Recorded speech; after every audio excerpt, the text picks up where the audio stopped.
All right, guys. Eric Paul's in here with 9 to 5 Sports. Going to begin to the RBC Heritage Open course preview, top picks, and then we'll give you guys a first look build as well. But as always, I like to get into that recap of the last week. Now, last week, as you guys know that watch this video, it was a good week. It was a really spectacular week, really through and through. Billy Horschel, he had been the correct play really this whole year. The ownership had not been there, really has been a head scratcher there. And I really still can't explain why people haven't been on Billy Horschel. Even last week, Billy Horschel, I ended up on him as the top 10 play in the 9 to 5 player pool. He ended up being the 4th best leverage rank play you could make on the slate. And I bring that up because, I guess I don't get why people aren't on him. And you could say people just don't like Billy Horschel. But then again, people roster Bryson, Brooks. Heck, Patrick Reed was double the ownership of Billy Horschel, even though he's a much worse play last week. It was just strange, the lack of love for Billy Horschel lately. And like I said, you guys know, been on Billy Horschel a lot. It was great that he finally came through. Really, the thought process last week was, hey, finally missed the cut. That could be a mental reset for him, and he's good to go. Maybe someone like Matt Fitzpatrick this week could pull that same thing. Scotty Scheffler did it. Billy Horschel did it. Sometimes these golfers just need a 1 week mental reset, figure out what they have been doing wrong, and go from there. We saw Billy Horschel come through for us. He was someone I called out on this video last week as well. I actually spent the most time on him last week, is that it really wouldn't be shocking to see him go and win. He's one of those guys where I'm not sure if I'm going out of my way to bet him outright right away. As you guys know, I like to reduce my betting picks to 5% of the field. But he is someone that potentially I could see myself live adding if he has a good enough round one. So hopefully you guys took that advice. I know some members took the advice from 9 to 5 last week and had a good week. So last week, had a bunch of people hit the first round leaders. It was pretty easy. Obviously, Cameron Young, Cameron Smith did really well. We had 3 members do really well in GPPs, 2 of which finished second place on the main slate in 2 separate contests. Myself, I ended up winning a round 2 showdown. So really through and through, just a spectacular week. Really couldn't ask for more. Yeah, that's pretty much it. We'll get into the RBC Canadian Open here for you guys. So it's going to be played on a new course. And obviously we haven't seen this course for the past 2 years just due to COVID. And that kind of sucks because this is personally one of my favorite events. And that's kind of just how the courses tend to play out for the RBC Heritage Open. So I do want to point out that this course is really going to be one in which, the rough is apparently going to be nasty at this tournament. So it does seem like a course that's going to favor ball striking, but it also could favor golfers that are longer off the tee, just bombing and gouging it. Pretty much if you're getting closer to the greens, you're going to have a better chance of hitting the greens, and that's what we want to focus on. You guys saw the comp courses there on the bottom. Those are going to be the ones we're focused on for 2 reasons. Kind of the key characteristics for that tournament, and also just kind of the key stats that are popping up from those comp courses as well. Looking at the Tour Championship course, RBC Heritage, Wells Fargo, and then also the RBC Heritage from 2019. Some of the key stats that pop up are going to be ball striking, stroke gained approach. We know that just because of how it plays out. These tiny greens, you have to be trying to hit the green is pretty much it. And then kind of based off of that comp course history, obviously we have recent form, we have stat fit, we have as well. Some of the golfers are popping up a lot. Corey Connors, Harold Varner, some kind of cheaper options this week that I think we can go out of our way to play. That's going to be something for you guys to decide as this video goes on. As you can see, I'm going to have a much reduced player pool this week as a whole, and just the players that I can highlight this week. I don't even feel comfortable highlighting 4 players in the mid-tier or low-tier price point range. That's how kind of strange this week is DFS-wise. So, we kind of have to take the week as it is. I'm going to give you guys a few core plays like last week. The core plays I gave you guys were Rory, Xander, and Rahm. That's just the week that it was. Obviously, those were all higher price players. They all ended up finishing well. All finished top 20 in the field. All hit for top 20 bets as well. So, that's kind of it. And Brendan Steele, I don't know if you guys caught this, T10 finish. I ended up on him as a top 10 or better finish at 10-1. That was pretty fun to hit. That was a fun one. But let's get into the picks for this week. So the player that I do want to start off with is actually going to be Harold Varner III. For me, he's going to be a core play to start off with HV3. So HV3 has been playing some great golf for a while now. I think everyone kind of knows that. It's going to be tough for me to avoid him. Just look at his past results at the RBC Heritage. We like that. Comp course history-wise, okay, 3rd there. RBC Canadian Open, 35th there. That's, 3 years ago now. Pretty strong staff hit. So he's going to be a top 10 staff hit, 8th in course history rank, whatever. Top 10 in recent form rank. And that's kind of what I'm going to be defaulting to this week, because I want to point out that Comp course history is not all that predictive. When we have course history, it's so much easier. It makes the week so much easier. These weeks where we have to kind of guess which comp courses are going to be good enough, and obviously they're less predictive than course history. I hate those weeks that we have comp courses because it's kind of just guessing, and it really just leads to confirmation bias sometimes on plays. So, take it with a grain of salt, the comp course history, because it's not really anything to go crazy for. But something like HV3, where he's been playing some solid golf, 27th, 48th, 7th, 3rd for his course or for his recent form. I love that. 8 straight make cuts in a row. Kind of just checking all the boxes. Ranks top 12 or better in all the key metrics that we're looking at. For me, that's going to be something I can't really pass up. Then the next core play is actually going to be Corey Connors. So those two really stand out to me. I really love them as picks. Corey Connors, obviously Canadian boy. That actually could put some pressure on him. But when we look at all the comp courses, he has played really well, except for kind of at the RBC Canadian Open and really in the years really prior to his kind of breakout stardom over the past 2 years. So I don't really think we have to go too crazy about the comp course history in the past. It is what it is. If we look at more recently, 12th, 21st, 4th, 22nd, just been playing well at those comp courses. But what I really like to see, he's just been playing well this season. It's just stellar recent form. Top 10 in the field in recent form, top 10 staff hit, top 10 specialist. Once again, the specialist is just combining all the key characteristics for that week's tournament. So for this week, we're looking at a short course. We're looking at a par 70 course. We're looking at bank greens. We're looking at a course which has thicker rough. That stuff is all stuff that, I don't really think matters individually. And that's why I like to combine it into a specialist rating there. And that's where we're looking at this week for, specialist rating. And he ranks top 10, that really top 10 or better in all the key metrics that we're looking at, except for course history where, just one miscut at the RBC Heritage, in 2019. That could be a few reasons. He might have been putting a little bit too much pressure on himself. I did get some, insider knowledge, if you will, that he was on the course last week, like around this time as well, trying to figure it out. Apparently, I don't know if that was confirmed or not, but a former friend of the pod was mentioning that, so we'll see. We'll see if that's holding up or not, but still, solid pick. HV3, Corey Connors, to me, those guys make a ton of sense. They're going to be the guys I want to go out of my way to play. After that, I also do really like Sebastian Munoz. I'm very close to making him a core play because he has just been, his freaking name there. He has just been in such good recent form. I mean, 6th best recent form in the field, 4th best course history. That's only one start mixed in there. 12th best staff hit and 6th best specialist. I mean, really, he's just checking all the boxes. And at 9.2K, he makes for a really strong play. And just talking about a week in which we want to favor recent form, we're looking at the 6th best recent form, 10th best recent form, and 9th best recent form at lower price points. And that's kind of the thing that I like about those golfers as plays. Really standout plays. And then after that, sure. The problem with this week is going to be, golfers before the major. So the top player in the 9-to-5 model has missed the cut, I think like 3 times, and every single time it was the week before or a week after a major, and Roy was the culprit of, I think, 2 of those. So, it is a week in which the golfers that are playing this field might be overlooking it a little bit because they're, mentally trying to get geared up for a major. It is what it is. If you believe that or not, that's up to you guys. But Cameron Smith, I don't mind. He kind of had a week in which he let the tournament slip away from him. This is kind of an ideal course for him, though, even more so than last week. He's a player that I do expect to play well. And then Shane Lowry I actually love as well. 4th best pick in the 9-to-5 model. I think this would be a week to bet him outright. I was very cautious to place outright bets on Shane Lowry, Fitzpatrick, and then a lot of those guys like Cameron Young, Davis Riley, Mito Pereira, those guys where I'm like, they're obviously strong GPP plays, but I just don't see them being able to be in contention come Sunday, given their lack of course history. Now, this is kind of a different dynamic to the week because no one has course history. So I kind of like, getting a little bit more risky with it, maybe going with someone that hasn't won in a while. Shane Lowry would be that guy. So I really don't mind him as a pick as well. Now we drop down into this, the mid-tier price point tier. So Jonathan Vegas, I do really like, and I'm kind of mad at myself. Him and Aaron Wise were 2 players on the write-up. I always have others receiving votes pretty much that I like.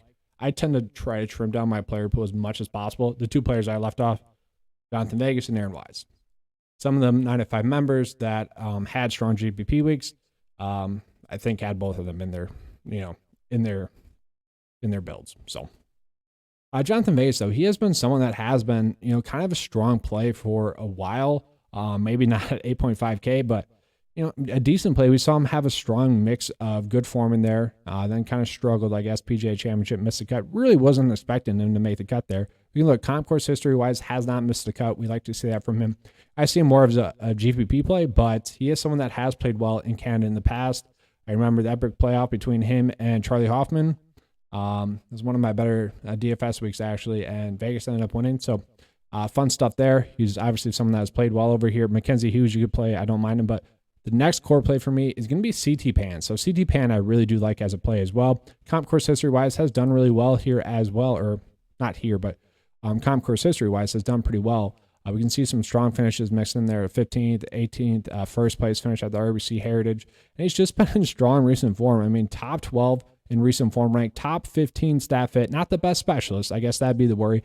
And really the thing with him at the Memorial, you take out one tournament, or you take out one hole, and he is someone that's in the lead heading into the weekend. He had a 10 on a par 5. If you just give him those strokes, he would have been in the lead at points of that tournament.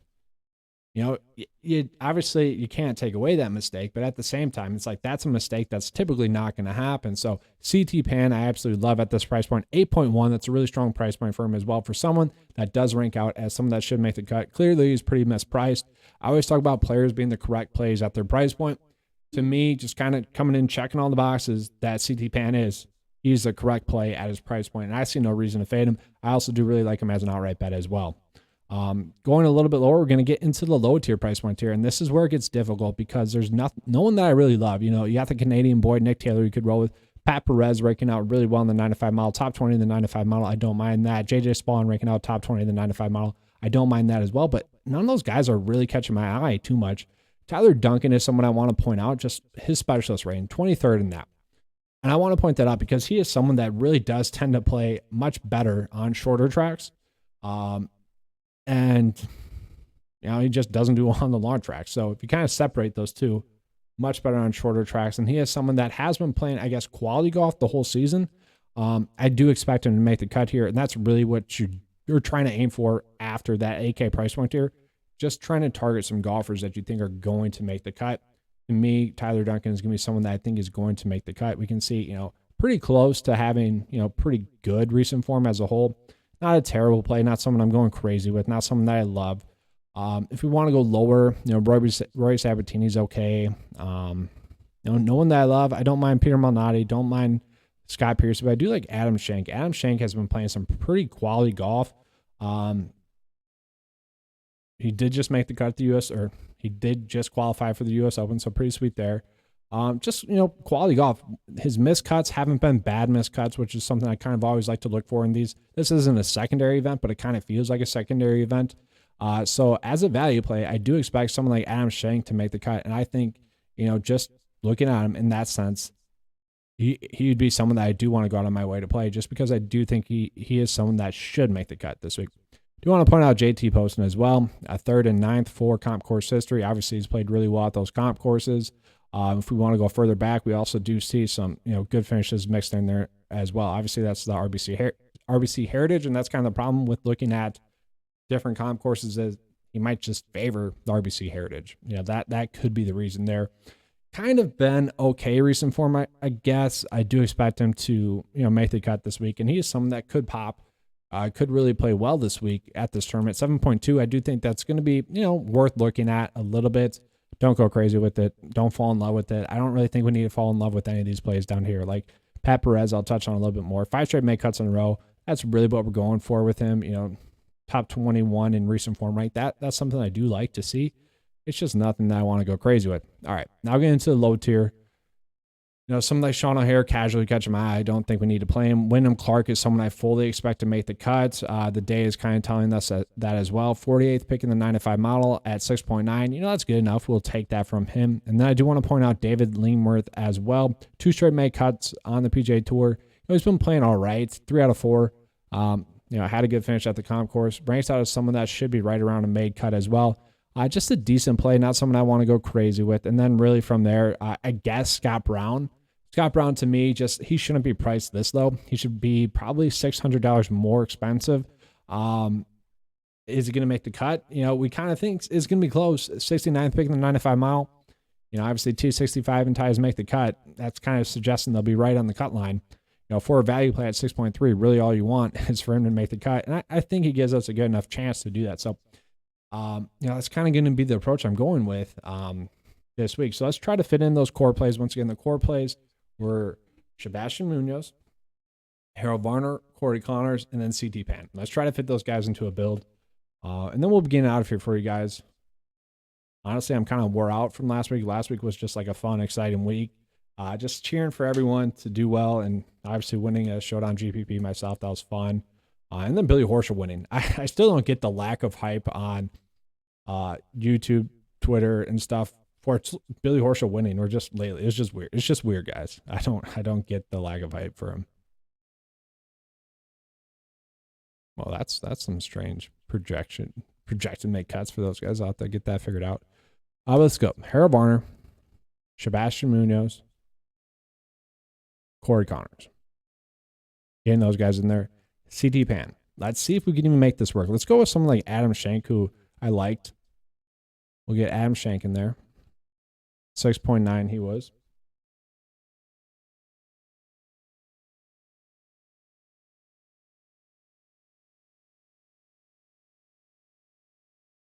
All right, so David Lingmerth, is that who we're going with? That's really who we're going to go with for this build.